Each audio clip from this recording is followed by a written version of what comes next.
Beacon Hill, where our mansion stands, is Boston's most prestigious residential area. The street lamps along the red brick sidewalks cast the same elegant light they have since the 19th century. Old money families have lived here for generations, and my family is one of them. Every morning, I see well-dressed residents walking their dogs along the tree-lined streets from my window. The brass nameplates, meticulously polished by maids, gleam in the morning sun. I spend my days as the vice president of Williams Real Estate, a company that has been in my family since my grandfather's time. From my office on the top floor of the Prudential Tower, I have a panoramic view of the Charles River. My husband Michael is the executive director of Henderson Construction, a well-known name in Boston's construction industry. Our marriage was truly an ideal union of families. We never miss Sunday Mass at Trinity Church, followed by brunch at the Four Seasons Hotel. We spend our vacations in Cape Cod and go shopping on Newbury Street on weekends. Michael and I lived this life peacefully, as a couple befitting this neighborhood. Our wedding was the talk of Beacon Hill's social scene. A solemn ceremony at Trinity Church. A reception at a historic hotel. Live performance by the Boston Symphony. Honeymoon on Martha's Vineyard. Everything was perfect. 3 years later, I gradually began to notice cracks forming in that perfect life. Olivia, going to the hospital again? Michael looks up from his Wall Street Journal at the breakfast table. In front of him sits a cup of the finest Blue Mountain coffee, prepared by Ellen, our maid. Yes, but this is the last time. I respond gracefully, dabbing my mouth with a napkin. I see.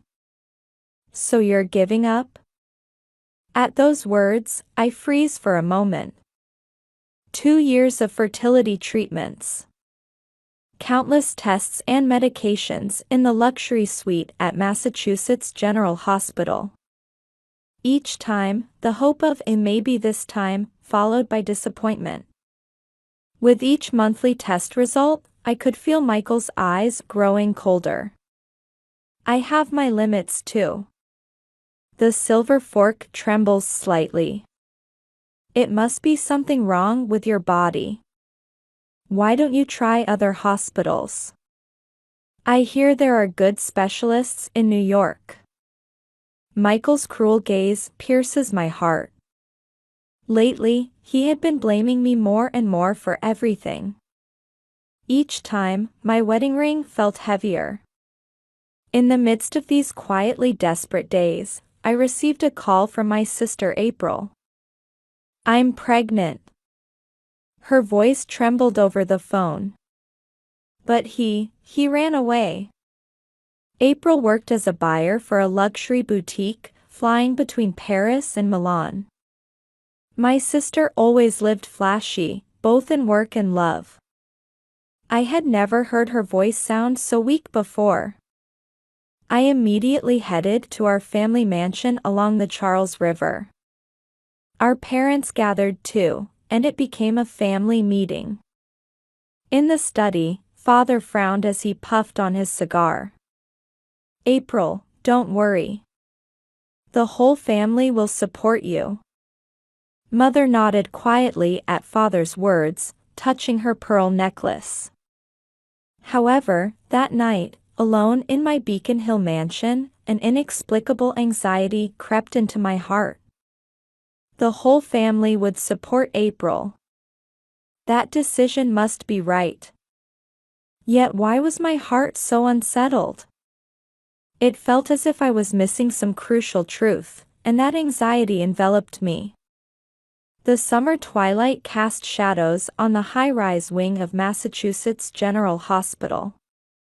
Upon receiving news of labor pains 2 weeks before the due date, I left the board meeting and rushed over. I parked in the exclusive lot filled with luxury cars and hurried into the hospital. Security guards bowed respectfully as I headed for the VIP elevator. Arriving on the upper floor was like entering another world. The silence of the VIP floor enveloped me. The luxury mahogany wall panels glowed warmly in the soft indirect lighting. The hallway was adorned with paintings that looked borrowed from a museum, and seasonal flowers, arranged daily by florists, wafted an elegant fragrance. On this special floor, executives and prominent figures from political and financial circles recover quietly. Of course, privacy is strictly protected. That's why I felt uneasy about the sudden labor pains. Was this early delivery, 2 weeks ahead of schedule, really just a coincidence? Ms. April was admitted 3 hours ago, head nurse Grace Wilson whispered at the reception desk. A veteran who had managed this floor for over 20 years. Her white uniform floated faintly in the twilight. Her condition is stable. Everything is progressing smoothly. Please don't worry. Nodding at her words, I walked quietly down the hallway. The feeling of the luxury carpet absorbing my footsteps. The air carrying the scent of disinfectant. The indescribable tension unique to a hospital ward at dusk. From the high-rise windows, I could see the sun setting over the Charles River. Lights were beginning to come on in the Prudential Tower as Boston transitioned into its nighttime appearance. I checked my mobile phone. No calls from Michael. He had said he had an important meeting. But wasn't it unnatural for him, as a brother-in-law, not to send even a single message when his sister-in-law was giving birth?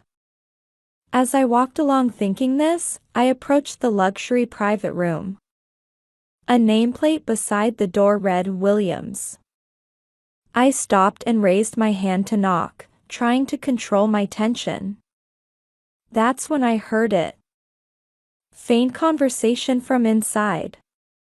The nurse left, and Olivia should be at home. Finally, we're alone. Michael's voice. But why was he here? And why mention me? I caught my breath. The air in the hallway seemed to freeze for a moment. Michael, the baby looks just like you. The shape of the eyes, the bridge of the nose. April's sweet voice continues, in a tone like whispering love. Her voice showed not a trace of remorse toward me, her sister. In my mind, something crashed down with a loud noise.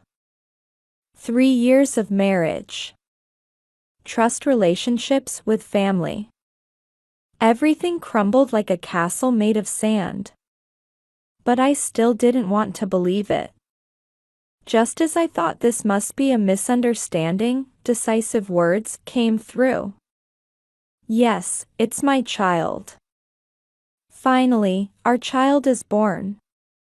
Michael's voice overflowed with affection he had never shown to me.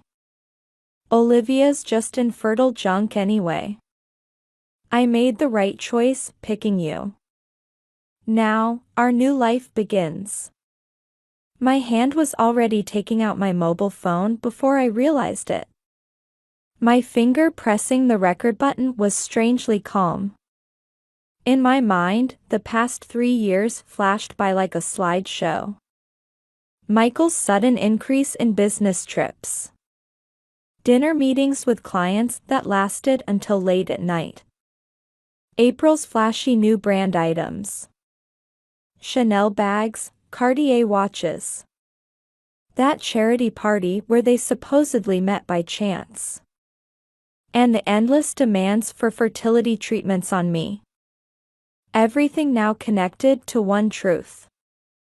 The night ward was surprisingly quiet. Occasional low voices from the nurses' station. the regular beeping of medical equipment. And from that room, laughter that stabbed at my ears. From the hallway window, I could see Boston's cityscape. The lights in the high-rise buildings were beginning to come on, one by one. In my heart too, something was being lit, quietly but surely. It wasn't anger. It wasn't even hatred. It was a cold determination to seek perfect retribution. Yes, indeed. My husband and sister's child. Thank you for such a lovely gift. I whispered quietly in my mind. But this isn't the end. It's the beginning. I will surely return a fitting punishment to you both. I saved the recording and silently left the scene. Down the hallway, nurses were beginning their night shift preparations. The sound of white uniforms quietly echoed in the hallway. Outside, an ambulance siren wailed in the distance. A typical hospital night. But from this day forward, everything would change. Getting into the elevator, I took a deep breath. I needed to call my parents. Summon them. Gather evidence. Things that needed to be done kept coming to mind. For these 3 years, I had played the perfect wife. I was well liked by Michael's parents, and my reputation in society was excellent. But behind that, my husband had been carrying on an affair with my sister. Even having a child. The evening board meeting would still be continuing in my office on the top floor of the Prudential Tower. But I wouldn't return tonight. I needed time to transform this quiet anger into a meticulous plan.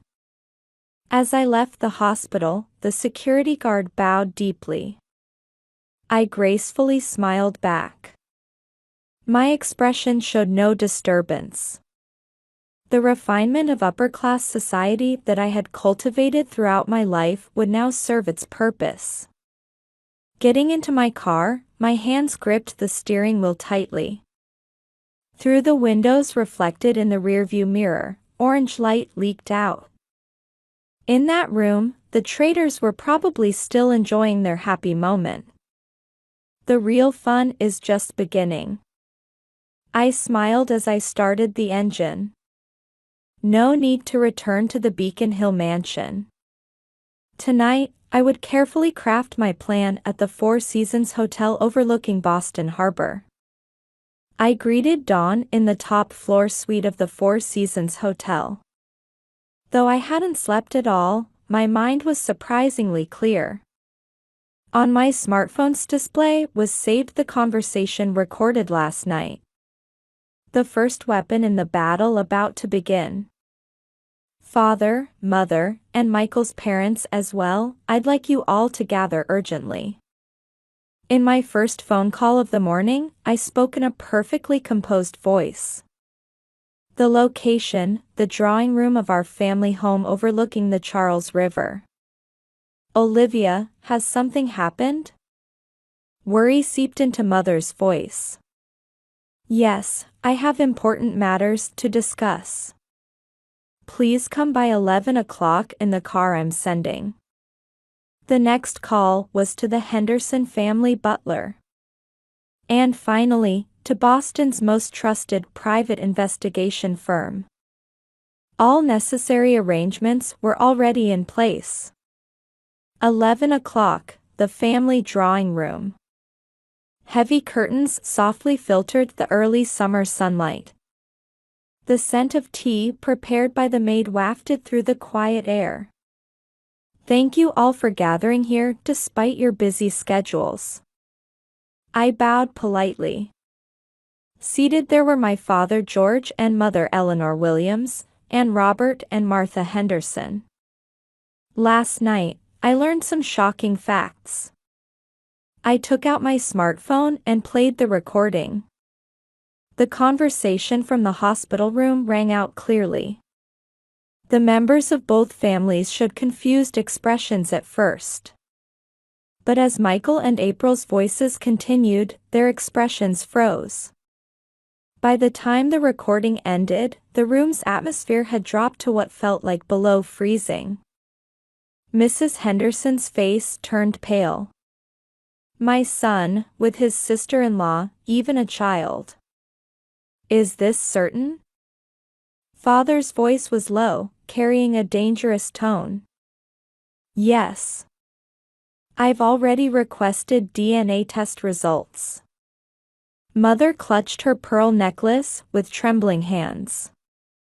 You're not going to forgive them, are you? Of course not. But a simple divorce won't suffice. I continued my explanation calmly. Michael is severely infertile. He concealed this and married me, pushing the blame for infertility onto me. Then he had secret meetings with my sister and even conceived a child. This is a major breach of trust beyond mere infidelity. What do you mean? Mr. Henderson leaned forward. I've obtained Michael's fertility treatment records. I pulled out new documents. He knew his condition before marriage. He hid this, forced me to undergo fertility treatments, and continued to inflict psychological pain. This amounts to fraudulent behavior. A heavy silence flowed through the room. The investigation has already begun. I spread out new materials. Records from the past 3 years. Luxury hotel stays, overseas travel photos, receipts for expensive gifts. All evidence collected by private investigators. The photos showed the two of them relaxing at luxury resorts. Receipts for brand items Michael had given April. Evidence of them spending time together at business trip destinations where he had left me behind citing meetings. For these 3 years, I played the perfect wife, knowing nothing. My voice was cold as ice. But the act is over. Now it's time to show my true self. What do you plan to do? Father quietly asked. Perfect retribution.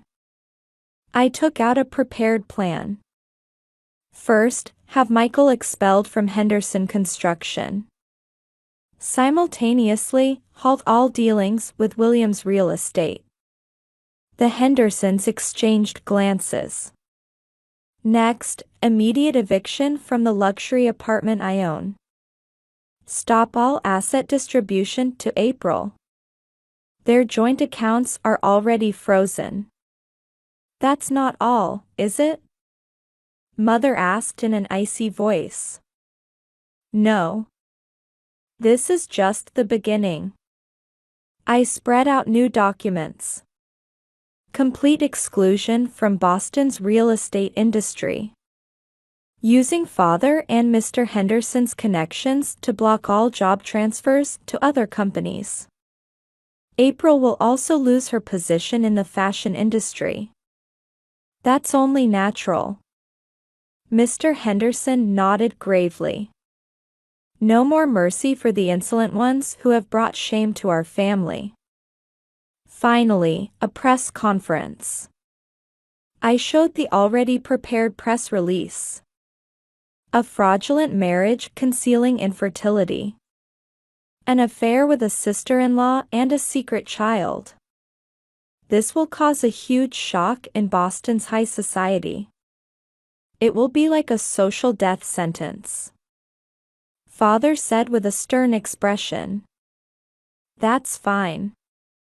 Those who have stained the family name deserve appropriate punishment. But the grandchild.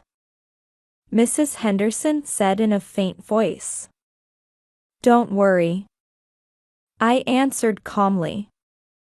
Appropriate child support will be arranged for that child. However, none of it will go to Michael and April. A wise decision. Father nodded. Then we'll begin moving today. Thank you. I bowed deeply. From now on, our 4 families will unite to corner the traitors. From the drawing room window, the Charles River was visible. Like the fierce currents swirling beneath the calm surface, our revenge would proceed quietly but surely. Michael and April were probably still spending happy moments in the hospital room. But days of hell awaited them.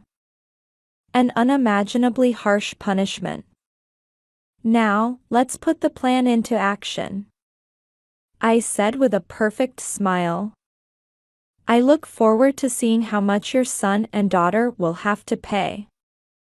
The parents of both families nodded solemnly.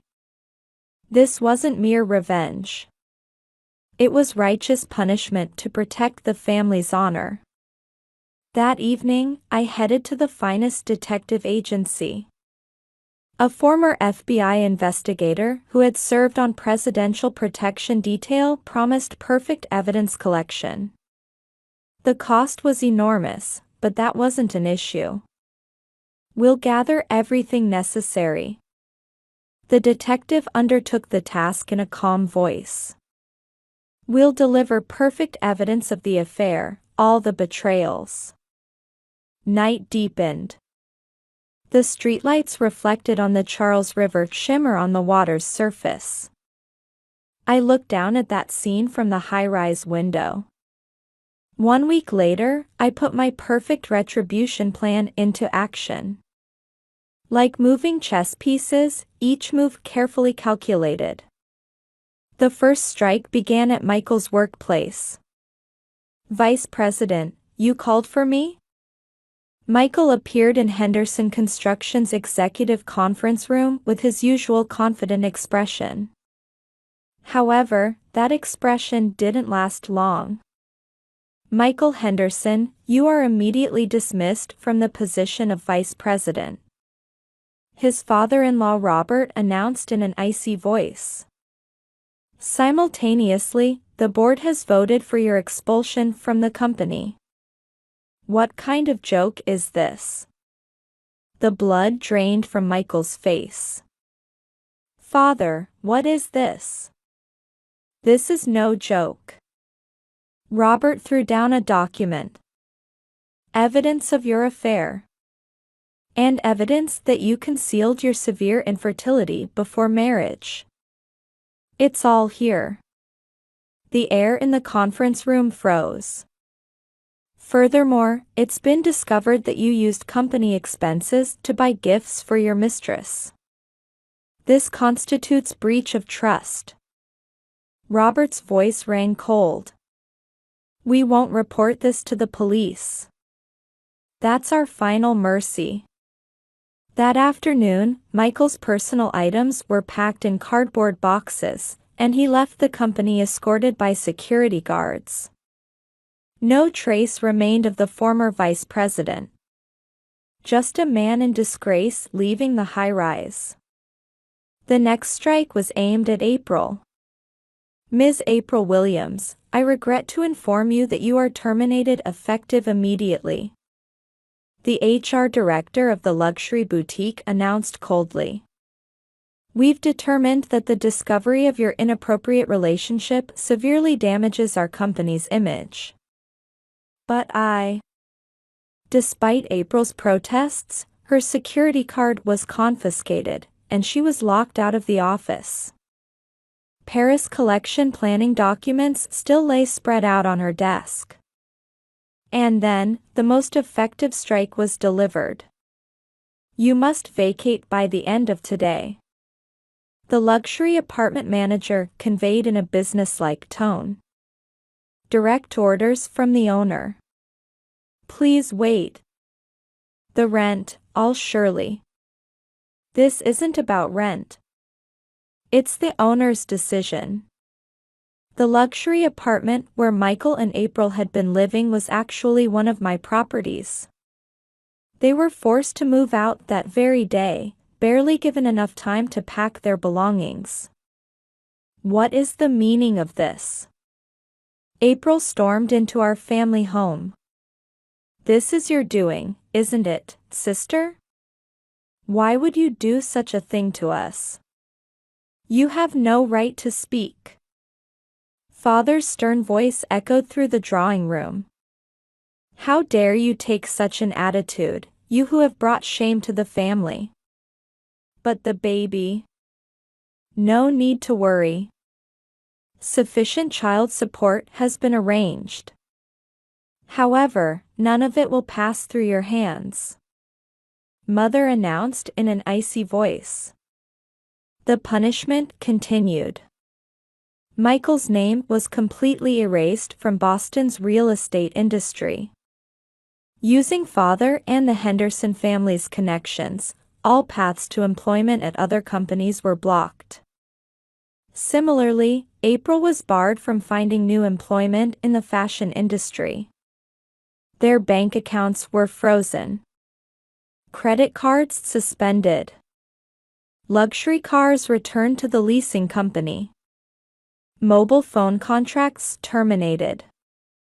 Like being erased from society, their life foundations were demolished one after another. "Michael, how did it come to this?" In a cheap business hotel room, April sobbed. "Our baby." "Ah." "I know." Michael stared vacantly out the window. "This is Olivia's doing. She intends to be this thorough." And then, the final blow. A shocking article appeared on the front page of the Boston Globe. Heir to prestigious company concealed severe infertility before marriage. Secret child with sister-in-law dash. The article was accompanied by Michael's fertility treatment records and photographic evidence of their affair. Entering luxury hotels. Secret meetings during overseas trips. Receipts for expensive gifts. Everything was meticulously reported. Boston's high society was shaken. To think that the Henderson son would. With the Williams' second daughter. Those two, such scandalous behavior. They were completely cut off from social circles as well. Charity party invitations ceased, and acquaintances even avoided eye contact. "We can't stay here anymore," April said in a trembling voice. "Let's leave." Boston. Michael silently nodded. Their once glamorous life would never return. All that remained were debts and social exile. That night, they packed their belongings and left Boston. They told no one their destination. I received this report in my top-floor office at the Prudential Tower. "It was a perfect plan," Father said with satisfaction. "We were able to give those two their due punishment." "Yes," I answered while watching the sun set over the Charles River. "But this isn't the end. Is there more?" "Yes, one final gift." I took out a letter from my desk drawer. The last message to be forwarded to their new address. "To my dear traders. I receive regular reports about your current situation. Day labor and convenience store cashier. Truly fitting ends. But let me tell you about my final gift. I have remarried and been blessed with new life. Both the family home and company are thriving. Yes, this is perfect revenge. My happiness is your greatest punishment. Goodbye. Never return to Boston." After mailing the letter, I walked through the evening streets of Beacon Hill. The street lamps still cast their elegant light. My new home with James is near the old mansion. During my morning walks, I pass by places with memories of Michael. But my heart no longer aches. Rather, I deeply savor the happiness of walking with my new family in this neighborhood. The life inside my womb moves slightly. This child will surely live a happy life, surrounded by a loving husband and trustworthy family. The full moon reflects on the surface of the Charles River. Its light shines quietly, as if blessing my victory. This is the path I chose. And this is the ultimate revenge. Perfect retribution concludes like this. With the traitor's hell and my heaven eternally contrasted.